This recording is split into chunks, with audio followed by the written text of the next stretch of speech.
May 26, 1940, the White House, Washington, D.C. The President of the United States addresses the people of the United States on the vitally important topic of national defense, in this, the 14th Fireside chat in his 7 years as President. On the evening of September 3rd of this year, 10 hours or so after the great nations of Europe had declared war, President Roosevelt made his 13th Fireside chat from this same low-ceilinged, oval-shaped room. Ladies and gentlemen, the President of the United States. My friends, at this moment of sadness throughout most of the world, I want to talk with you about a number of subjects that directly affect the future of the United States. We are shocked by the almost incredible eyewitness stories that come to us, stories of what is happening at this moment to the civilian populations of Norway and Holland and Belgium and Luxembourg and France.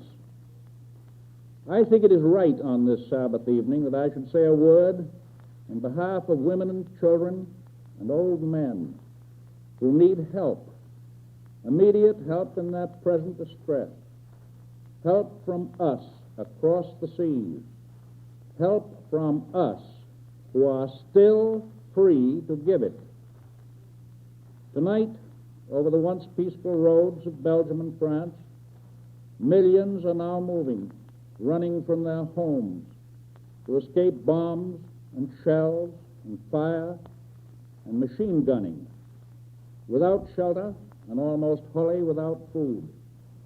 They stumble on, knowing not where the end of the road will be. I speak to you of these people because each one of you that is listening to me tonight has a way of helping them. The American Red Cross, that represents each of us, is rushing food and clothing and medical supplies to these destitute civilian millions. Please, I beg you, please give according to your means to your nearest Red Cross chapter. Give as generously as you can. I ask this in the name of our common humanity. Let us sit down together again, you and I, to consider our own pressing problems that confront us. There are many among us who in the past closed their eyes to events abroad because they believed in utter good faith what some of their fellow Americans told them, that what was taking place in Europe was none of our business. But no matter what happened over there, the United States could always pursue its peaceful and unique course in the world. There are many among us who close their eyes from lack of interest or lack of knowledge, honestly and sincerely, thinking that many hundreds of miles of salt water made the American hemisphere so remote that the people of North and Central and South America could go on living in the midst of their vast resources without reference to or danger from the other continents of the world. There are some among us who are persuaded by minority groups that we could maintain our physical safety by retiring within our continental boundaries, the Atlantic on the east, the Pacific on the west, Canada on the north, and Mexico on the south. I illustrated the futility, the impossibility of that idea in my message to the Congress last week.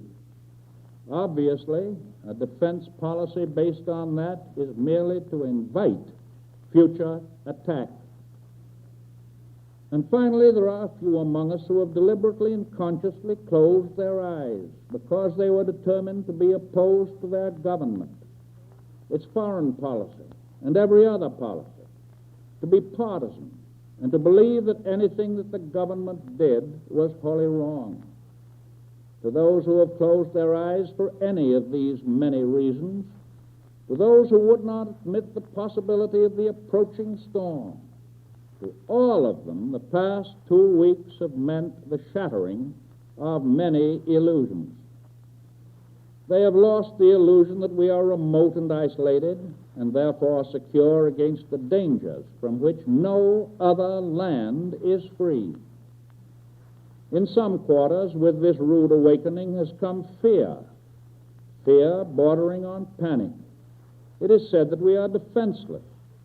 It is whispered by some that only by abandoning our freedom, our ideals, our way of life, can we build our defenses adequately, can we match the strength of the aggressors. I did not share those illusions. I do not share these fears. Today we are more realistic, but let us not be calamity howlers and discount our strength. Let us have done with both fears and illusions. On this Sabbath evening in our homes, in the midst of our American families, let us calmly consider what we have done and what we must do. In the past 2 or 3 weeks, all kinds of stories have been handed out to the American public about our lack of preparedness. It has even been charged that the money we have spent on our military and naval forces during the last few years has gone down the rat hole. I think that it is a matter of fairness to the nation that you hear the facts. Yes, we have spent large sums of money on the national defense. This money has been used to make our Army and Navy today the largest, the best equipped, and the best trained peacetime military establishment in the whole history of this country. Let me tell you just a few of the many things accomplished during the past few years. I do not propose, I could not go into every detail. It is a known fact, however, that in 1933, when this administration came into office, the United States Navy had fallen in standing among the navies of the world in power of ships and in efficiency to a relatively low ebb. The relative fighting power of the Navy had been greatly diminished by failure to replace ships and equipment which had become out of date. But between 1933 and this year, 1940, 7 fiscal years, your government will have spent $1.487 billion more than it spent on the Navy during the 7 years that preceded 1933. What did we get for this money? Money, incidentally, not included in the new defense appropriations. Only money hitherto appropriated. The fighting personnel of the Navy rose from 79,000 to 145,000. During this period, 215 ships for the fighting fleet have been laid down or commissioned, practically 7 times the number in the preceding 7-year period. Of these 215 ships, we have commissioned 12 cruisers, 63 destroyers, 26 submarines, 3 aircraft carriers, 2 gunboats, 7 auxiliaries, and many smaller craft. And among the many ships now being built and paid for as we build them are 8 new battleships. Ship construction, of course, costs millions of dollars, more in the United States than anywhere else in the world. But it's a fact that we cannot have adequate naval defense for all American waters without ships. Ships that sail the surface of the ocean, ships that move under the surface, and ships that move through the air. And speaking of airplanes that work with the Navy, in 1933 we had 1,127 of them. 1,127 useful aircraft, and today we have 2,892 on hand and on order. Of course, nearly all of the old planes of 1933 have been replaced by new planes because they became obsolete or worn out. Yes, the Navy is far stronger today than in any peacetime period in the whole long history of the nation. In hitting power and in efficiency, I would even make the assertion that it is stronger today than it was during the World War. The Army of the United States. In 1933, it consisted of 122,000 enlisted men. Now, in 1940, that number has been practically doubled. The Army of 1933 had been given few new implements of war since 1919, and it had been compelled to draw on old reserve stocks left over from the World War. The net result of this was that our Army by 1933 had very greatly declined in its ratio of strength with the armies of Europe and of the Far East. That was the situation I found, but since then great changes have taken place. Between 1933 and 1940, these past 7 fiscal years, your government will have spent $1,292,000,000 more than was spent on the Army in the previous 7 years. And what did we get for this money? The personnel of the Army, as I have said, has been almost doubled. And by the end of this year, every existing unit of the present regular Army will be equipped with its complete requirements of modern weapons. Existing units of the National Guard will also be largely equipped with similar items. Here are some striking examples taken from a large number of them. Since 1933, we've actually purchased 5,640 airplanes, including the most modern type of long-range bombers and fast pursuit planes, though, of course, many of these that were delivered 4 and 5 and 6 and 7 years ago are worn out through use and been scrapped. We must remember that these planes cost money, a lot of it. For example, one modern 4-engine long-range bombing plane costs $350,000. One modern interceptor pursuit plane costs $133,000. One medium bomber costs $160,000. To go on, in 1933, we had only 355 anti-aircraft guns. We now have more than 1,700 modern anti-aircraft guns of all types on hand or on order. And you ought to know that a 3-inch anti-aircraft gun costs $40,000 without any of the fire control equipment that goes with it. In 1933, there were only 24 modern infantry mortars in the entire Army. We now have on hand and on order more than 1,600. In 1933, we had only 48 modern tanks and armored cars. Today, we have on hand and on order 1,700. There are many other items in which our progress since 1933 has been rapid, and the great proportion of this advance consists of really modern equipment. For instance, in 1933, on the personnel side, we had 1,263 Army pilots. Today, the Army alone has more than 3,200 of the best fighting flyers in the world, flyers who last year flew more than 1 million hours in combat training. And that figure does not include the hundreds of splendid pilots in the National Guard and in the organized reserves. Within the past year, the productive capacity of the aviation industry to produce modern planes has been tremendously increased. In this past year, more than doubled. But that capacity is still inadequate. The government, working with industry, is determined to increase that capacity to meet our needs. We intend to harness the efficient machinery of these manufacturers to the government's program of being able to get 50,000 planes a year. One additional word about aircraft, about which we read so much. Recent wars, including the current war in Europe, have demonstrated beyond doubt that fighting efficiency depends on unity of command, unity of control.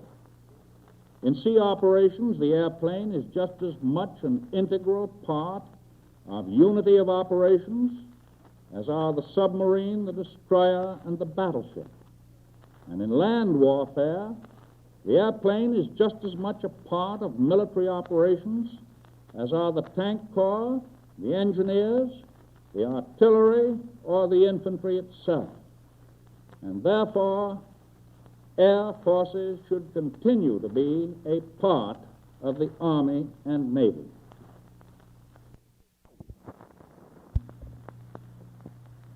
In line with my request, the Congress this week is voting the largest appropriations ever asked by the Army or the Navy in peacetime. And the equipment and training provided for them will be in addition to the figures I have given you. The world situation may so change that it will be necessary to reappraise our program at any time.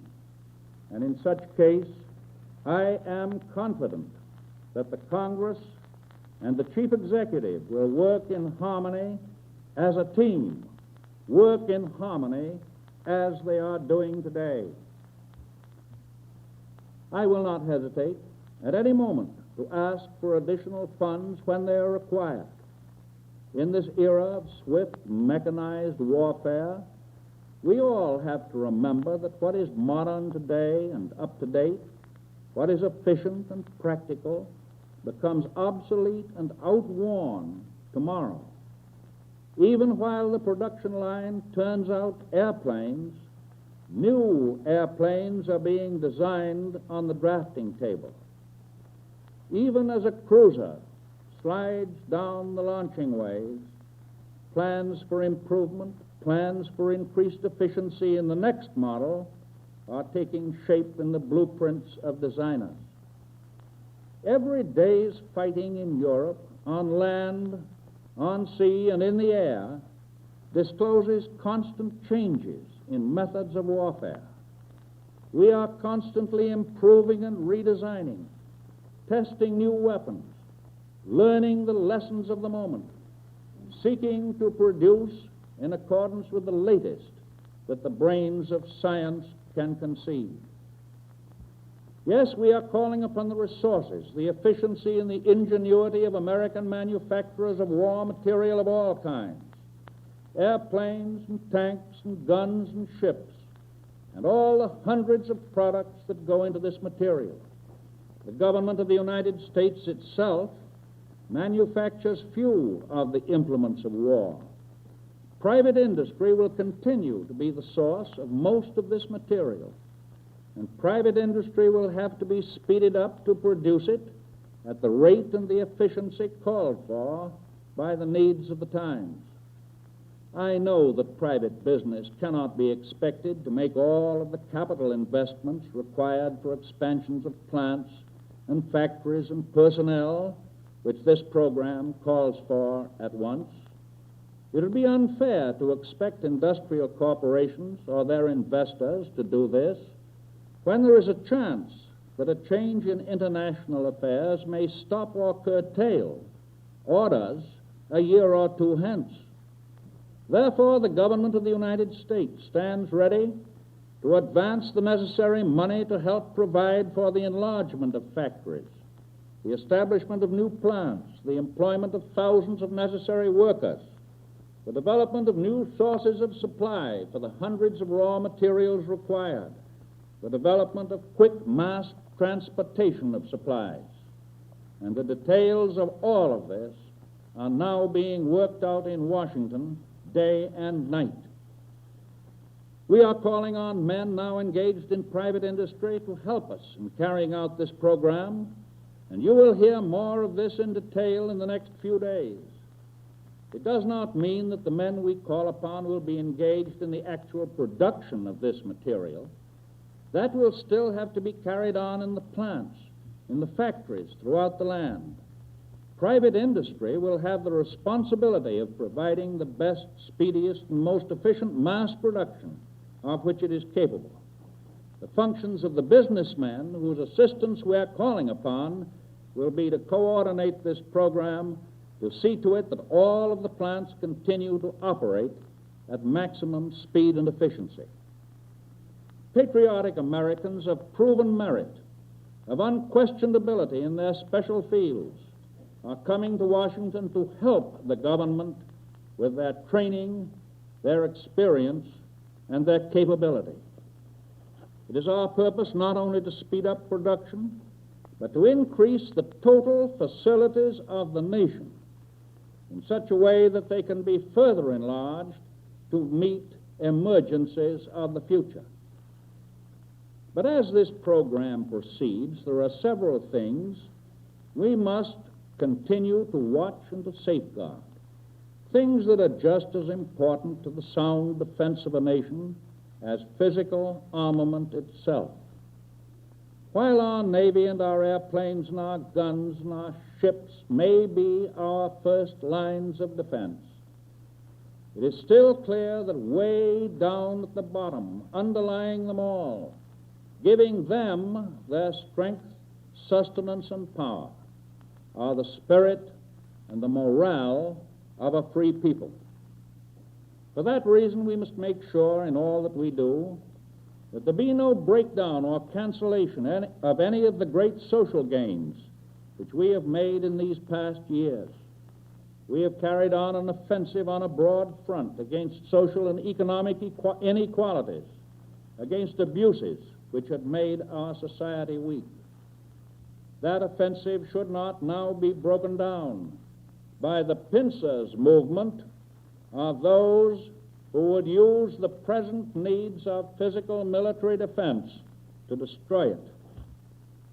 There is nothing in our present emergency to justify making the workers of our nation toil for longer hours than those now limited by statute. As more orders come in and as more work has to be done, tens of thousands of people who are now unemployed will, I believe, receive employment. There is nothing in our present emergency to justify a lowering of the standards of employment. Minimum wages should not be reduced. It is my hope, indeed, that the new speed-up of production will cause many businesses which now pay below the minimum standards to bring their wages up. There is nothing in our present emergency to justify a breaking down of old age pensions or of unemployment insurance. I would rather see the systems extended to other groups who do not now enjoy them.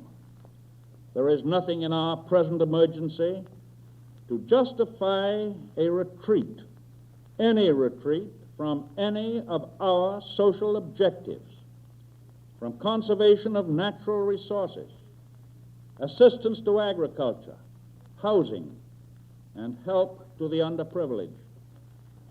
Conversely, however, I am sure that responsible leaders will not permit some specialized group which represents a minority of the total employees of a plant or an industry to break up the continuity of employment of the majority of the employees.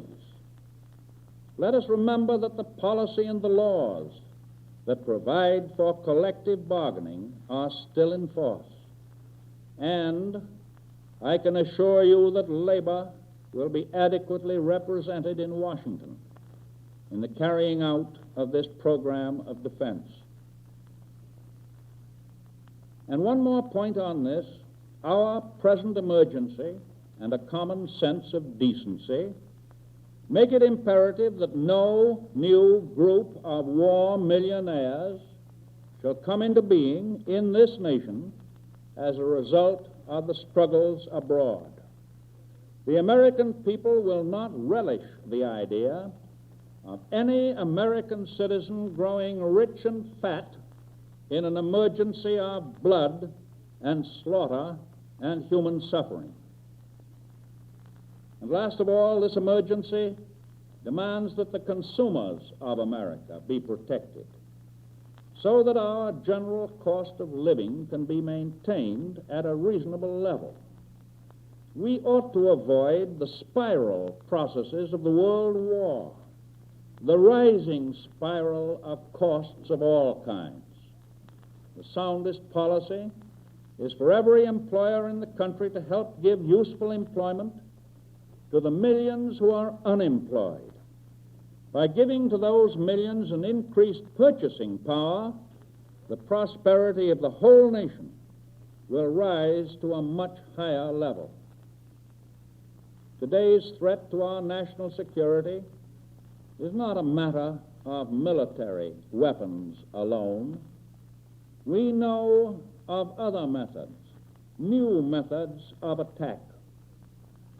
The Trojan horse, the fifth column that betrays a nation unprepared for treachery.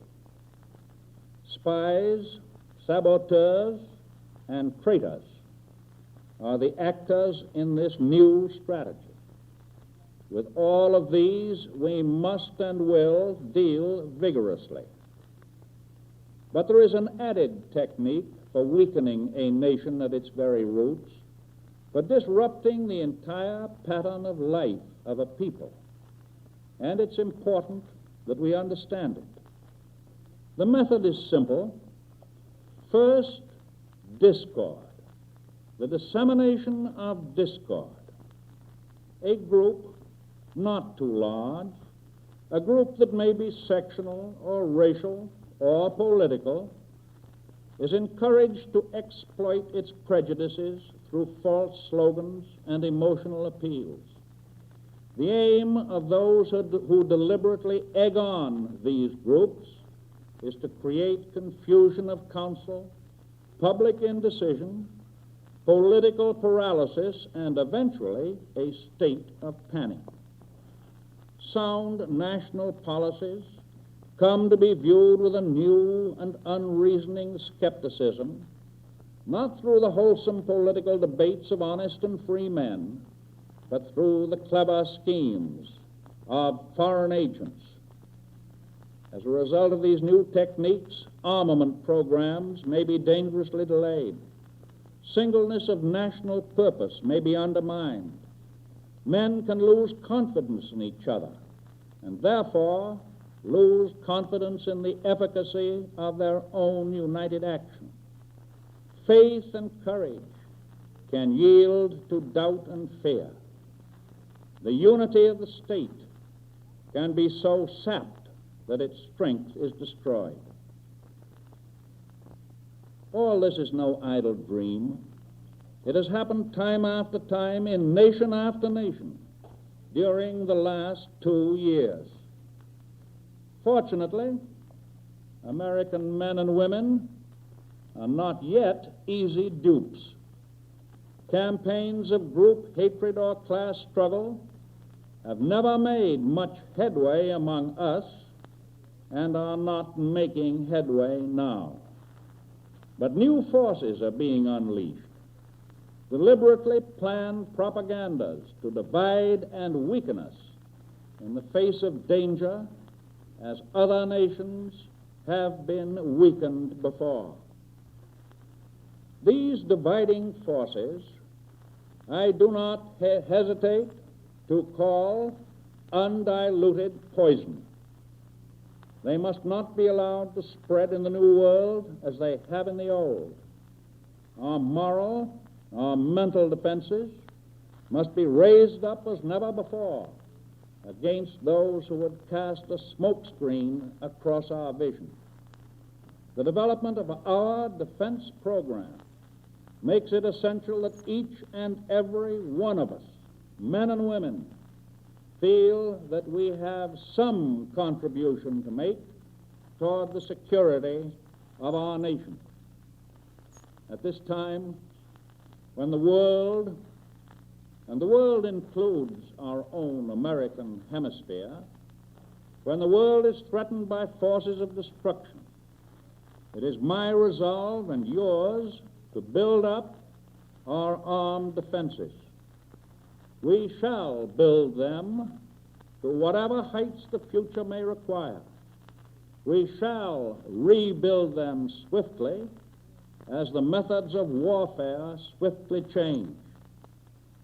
For more than 3 centuries, We Americans have been building on this continent a free society, a society in which the promise of the human spirit may find fulfillment. Commingled here are the blood and the genius of all the peoples of the world who have sought this promise.